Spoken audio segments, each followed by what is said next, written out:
nwa aside ifere emekita bụ na ndị a niile evula bụ ndị according to report no ndị dị a na-ebuso ụmụ mmadụ yetego based on ụmụ ife sit at home ọgafa sifa enforce wa mmadụ apụtakwa n'ilo onye pụta ilo fa apịagbue yetego n'iru anyị ka apịala onye ọkada na-apịa ya na ọkpịa sef ma ikwu okeke ọkụ atịgasị ụmụ shit dị iche iche ma ụmụ nwaanyị kpọbalụ akịka ọkali ọ wee bụ na ndị uwe maka anyị na-ajụ ndị uwe ọnọzikwa ya ndị nnukwu akpụkpọ ụkwụ ọnọzikwa ya ife a wee na-eme mana last anyị fụzi na anwụchikọlafa iwetego webatafa na obi ndị uwe fanozi na obi ndị uwe as we speak na yiri n'anya ị ga-afụsisi young men kwesịrị ịgbadosi anya ike na-achọ ifefa ga-eri ụmụaka nọsi bele ebelụ na ntajirasịa na nkọlọ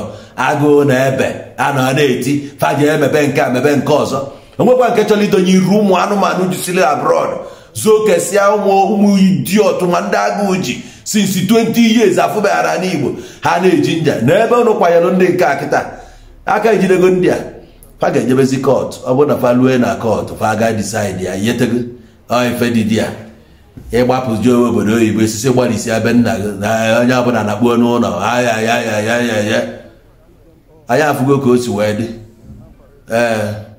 ọ na kọtụ ka oge kọtụ onende kọtụ zuu akụkọ ọkali nna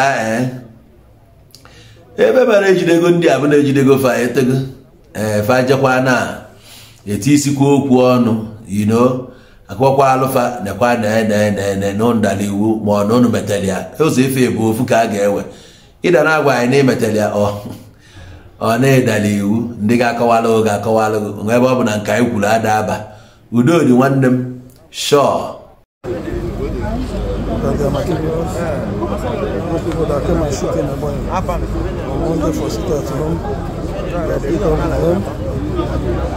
arrested all of them.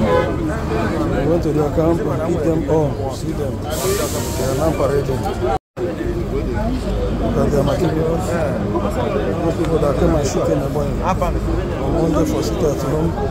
We beat all of them. We arrested all of them. We went to their camp and beat them all. See them. They are now parading.